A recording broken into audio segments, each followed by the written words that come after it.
Film की शुरुआत इशिको नाम के एक बच्ची से होती है जो तेज बारिश में अपनी माँ के साथ घर जा रहा होता है और तभी नदी के किनारे उसे एक बच्ची भीगते हुए दिखाई देती है। इसलिए वो तुरंत उसे छतरी देने जाता है। लेकिन हैरानी की बात ये थी कि इशिका की माँ को वो बच्ची कहीं दिखाई नहीं देती, क्योंकि वो बच्ची नहीं बल्कि एक शैतान था जो बच्ची के रूप में वहाँ खड़ा था। और इशिका के पास कुछ ऐसी शक्तियाँ है जिस वजह से वो शैतानों और आत्माओं को देख सकता है। वहीं इशिका जैसे उस बच्ची के पास जाता है वो उस पर हमला कर देती है, लेकिन सही समय पर इशिका की माँ उसे बचा लेती है। पर उस शैतान के हमले में वो मारी जाती है, जो देख कर इशिका एकदम दुखी हो जाता है। अब अगले सीन में हम इशिका को देखते हैं जो अब बड़ा हो चुका है और अपने पिता और दो छोटी बहनों के साथ रहता है। पर एक दिन जब वो अपने कमरे में आता है तो उसे वहाँ रुकिया नाम की एक लड़की दिखाई देती है। पर इससे रुकिया हैरान हो जाती है कि इशिका उसे कैसे देख सकता है। तभी रुकिया वहीं खड़े एक आदमी की आत्मा को अपनी तलवार से मारकर गायब हो जाती है, जो देख इशिका उससे सवाल करता है कि आखिर तुम कौन हो। जिस पर रुकिया रिवील करती कि मैं एक सोल हूँ, मैं आत्माओं और हेलोस को पकड़कर सोल सोसाइटी में भेजने का काम करती हूँ। दरअसल हेलो ऐसे क्रीचर होते हैं जिनके सीने पर होल होता है।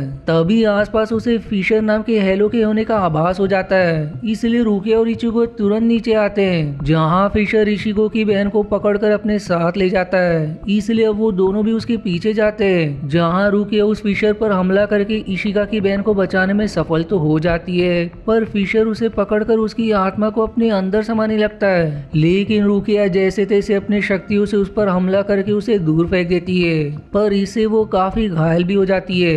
रुकिया को अब घायल देख इशिका उसके पास जाता है, जहाँ वो उसे कहती कि मेरा हाथ बहुत ज्यादा घायल हो चुका है, अब मैं उससे नहीं लड़ पाऊंगी, और अगर मैंने उसे नहीं मारा तो वो हम दोनों की आत्मा को निगल जाएगा। उसे रोकने का बस एक ही रास्ता है, मेरी जगह अब तुम्हें रिपर बनना पड़ेगा, क्योंकि तुम्हारे अंदर इतनी शक्ति है कि तुम एक रीपर बन सकते हो। इसलिए मजबूरन इशिका रीपर बनने के लिए मान जाता है, जिसके बाद रुकिया अपनी तलवार इशिको के अंदर घुसाकर खुद की शक्ति उसके अंदर डाल देती है, जिससे वो एक रीपर बन जाता है। और तब वो फिशर से लड़ने जाता है, जहाँ वो अपनी खतरनाक तलवार से फिशर पर ऐसा हमला करता है कि उसके शरीर के दो टुकड़े हो जाते हैं, जिससे वो रोशनी में बदलकर गायब हो जाता है। अब अगले दिन इशिको के घर वाले कल रात हुई सारी घटना को भूल चुके होते हैं, जो देखकर इशिको हैरान हो जाता है। और जब वो अपने स्कूल आता है तो क्लास में उसे रुकिया दिखाई देती है, जिसने आज ही एडमिशन लिया है, क्योंकि अब वो एक रीपर नहीं इसलिए उसे सारे लोग देख सकते हैं। अब रुकिया इशिको को स्कूल के टेरेस पर लाकर उसे कहती कि मुझे सोल सोसाइटी वापस जाना है, लेकिन बिना रीपर बने में वहाँ नहीं जा सकती। जो इतना कहते ही वो अपने हाथ में एक ग्लव लगाकर इशिको को जोर का धक्का मार देती है, जिससे उसके अंदर से रीपर की आत्मा बाहर तो निकल जाती है। पर जब रुकिया उसकी तलवार को अपने अंदर घुसाकर उससे अपनी शक्तियां वापस लेने की कोशिश करती है तो उसकी शक्तियां उसके अंदर नहीं जा पाती, जो देखकर वो हैरान हो जाती है। तब वो इशिको से कहती है कि तुम्हारी आत्मा अब भी बहुत ज्यादा कमजोर है, इसलिए मेरी शक्तियां तुम्हारे अंदर से निकल नहीं पा रही, और अपनी आत्मा को ताकतवर बनाने के लिए तुम्हें और हेलोस को मारना होगा। पर जितनी आसानी से तुमने एक को मार दिया है उतनी आसानी से तुम सबको नहीं मार सकते, उसके लिए तुम्हें काफी ट्रेनिंग की जरूरत पड़ेगी। इसलिए अब रुकिया इशिको को ट्रेनिंग देने के लिए उसके ही अलमारी में रहना शुरू कर देती है, और अगले दिन से वो इशिको की कड़ी ट्रेनिंग शुरू भी कर देती है। अब रात को जब इशिको अपने घर जा रहा होता है तब उसके सामने रेंजी नाम का एक रीपर आकर उससे कहता है कि तुम ही वो इंसान हो ना जिसे रुकिया ने रीपर बना दिया है, बताओ मुझे वो कहाँ है। जिस पर इशिको कहता है कि मैं उसे नहीं जानता। जो सुनकर रेंजी जैसे उसे लड़ने जाता है इशिको वहाँ से भाग जाता है। अब अगले दिन इशिको स्कूल में होता है, तब इशिदा नाम का लड़का उसे कहता है कि मैं जानता हूँ कि तुम रीपर हो। जो सुनकर इशिको हैरान होकर उससे सवाल करता है कि आखिर तुम कौन हो। इस पर इशिदा बताता है कि मैं क्विंसी ट्राइब से हूँ, जहाँ के कई लोगों को रीपर ने मार दिया, इसलिए हम दोनों में दुश्मनी है। जो अब इतना कहकर वो एक छोटे चैन को घसीटते हुए काफी सुंदर और खतरनाक तीर कमान में बदल देता है, और अब इशिको पर तान कर कहता है कि तुम मेरे दुश्मन हो, लेकिन अभी लड़ने के लायक नहीं हो, इसके लिए तुम्हें काफी ट्रेनिंग की जरूरत है, और जब तुम लड़ने लायक हो जाओगे तब मैं तुमसे लड़कर तुम्हें हरा दूंगा। इतना कम नहीं कि वहाँ रुकिया आकर इशिको को खबर करती है कि यहाँ एक हेलो आ रहा है, तुरंत उसे लड़ने के लिए तैयार हो जाओ। जिसके बाद वो उसके अंदर से रीपर वाली आत्मा को बाहर निकालकर हेलो से लड़ने ले जाती है। इधर मकड़ी जैसे दिखाई देने वाला हेलो एक बच्ची की आत्मा को खाने की कोशिश कर रहा था, इसलिए इशिको बच्ची को बचाकर उस हेलो से लड़ने लगता है। पर अब भी इशिको की ट्रेनिंग पूरी नहीं हुई थी, इसलिए वो उसे मार नहीं पाता। और अब जैसे वो हेलो से मारने वाला होता है वहाँ रेंजी आकर आकर उसे मार देता है। अब रेंजी इशिगो से लड़ना शुरू कर देता है, लेकिन इशिगो उससे भी हार जाता है और अब जैसे ही रेंजी उसे मारने वाला होता है, रुकिया आकर उसे बचा लेती है। तब वहाँ रुकिया का भाई ब्याकुया आकर उनसे कहता है कि तुमने एक इंसान को रीपर बनाकर नियम तोड़े हैं, इसलिए अब तुम्हें इसे मार के ही इसके अंदर से अपनी शक्तियाँ वापस लेनी होगी, वरना नियम के अनुसार तुम्हें मरना होगा।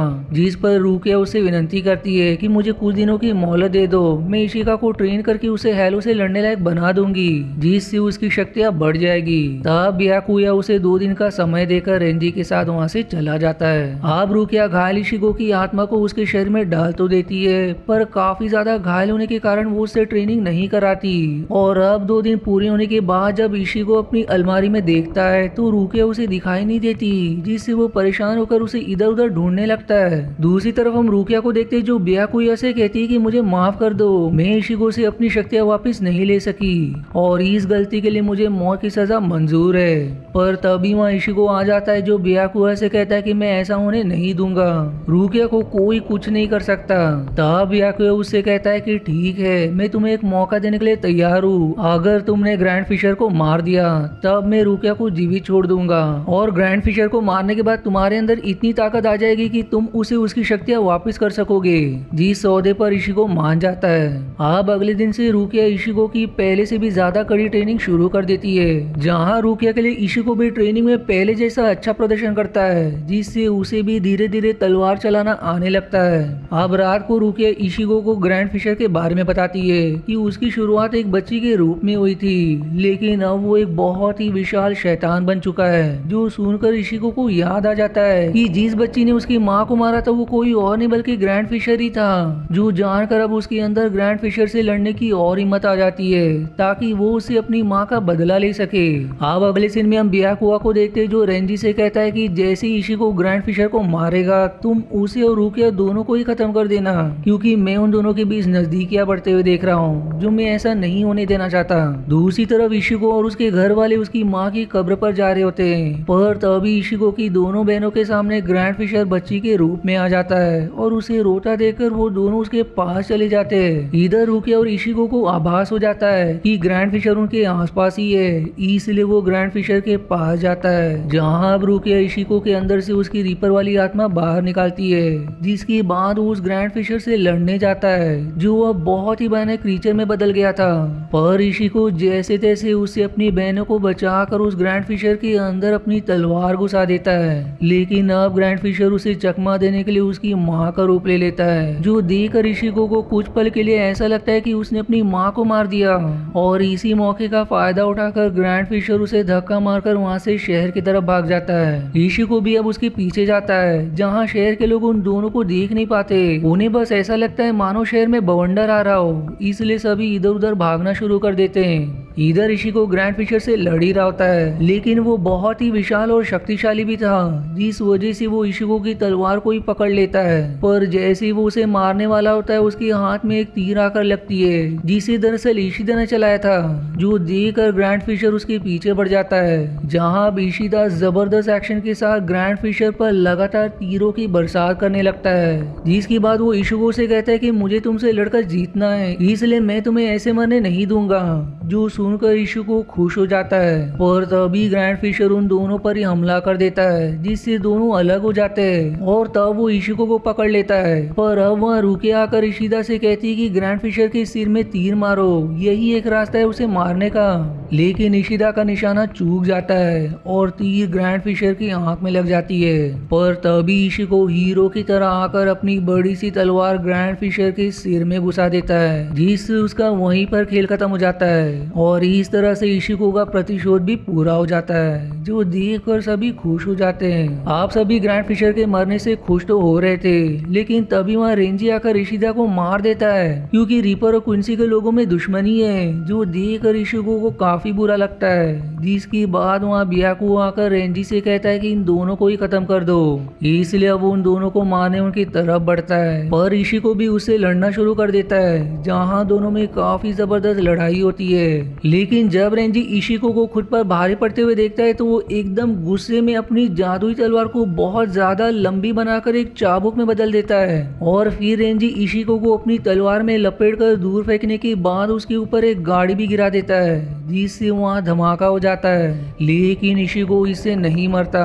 और इस बार वो एकदम गुस्से में रेंजी को ऐसा मारता है कि उसकी तलवार 2 टुकड़े में बढ़ जाती है जो दूर जाकर गिर जाती है। अब रेंजी को आता देख ब्याकुआ इशिको को चुनौती देता है कि अब तुम मुझसे लड़कर दिखाओ, इसलिए इशिको उस पर हमला करने उसकी तरफ बढ़ता है, लेकिन ब्याकुआ बहुत ही ज्यादा फुर्तीला था और इससे पहले कि इशिको उसके वार को समझ पाता वो उस पर हमला कर देता है, जिससे इशिको घायल हो जाता है। पर फिर भी वो फिर से लड़ने जाता है, लेकिन अभी ब्याकुआ को हराना उसके लिए नामुमकिन सा था और तभी ब्याकुआ उसके गर्दन से लेकर चेहरे तक अपनी तलवार से बहुत ही गहरा घाव दे देता है, जिससे इशिको के अंदर अब उठने की भी हिम्मत नहीं बची। और अब अंत में जैसे ही ब्याकुआ उसे मारने वाला होता है, रुकिया इशिको को बचाने के लिए ब्याकुआ से कहती है कि अब इशिको के अंदर इतनी ताकत तो आ गई है कि मैं उसे अपनी शक्तियां वापस ले सकती हूँ, जिसके बाद में उसके अंदर से अपनी सारी यादें भी मिटा दूंगी, जिससे वो मुझे पूरी तरह से भूल जाएगा।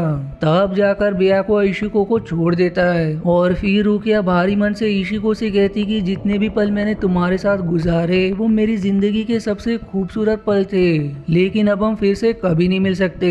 जो इतना कहकर वो इशिको के अंदर से अपनी शक्तियां वापस ले लेती है, जिसके बाद वो ब्याकुआ और रेंजी के साथ वहां से चली जाती है। अब अगले दिन जब इशिको सोकर उठता है तो उसे रुकिया जरा भी याद नहीं आती, बस उसे ऐसा लगता है जैसे उसने कोई सपना देखा था। जिसके बाद वो अपने स्कूल जाता है जहाँ इशिदा भी जीवित होता है, पर वो इशिको को नहीं पहचानता क्योंकि जब से रुकिया इशिको से मिली थी उसने उस आशा है आपको मेरी एक्सप्लेनेशन पसंद आई। यदि हाँ तो प्लीज वीडियो को लाइक करना और चैनल को सब्सक्राइब करके सपोर्ट करना ना भूलें। मिलते हैं अगले एक्सप्लेनेशन वीडियो में, तब तक के लिए धन्यवाद दोस्तों।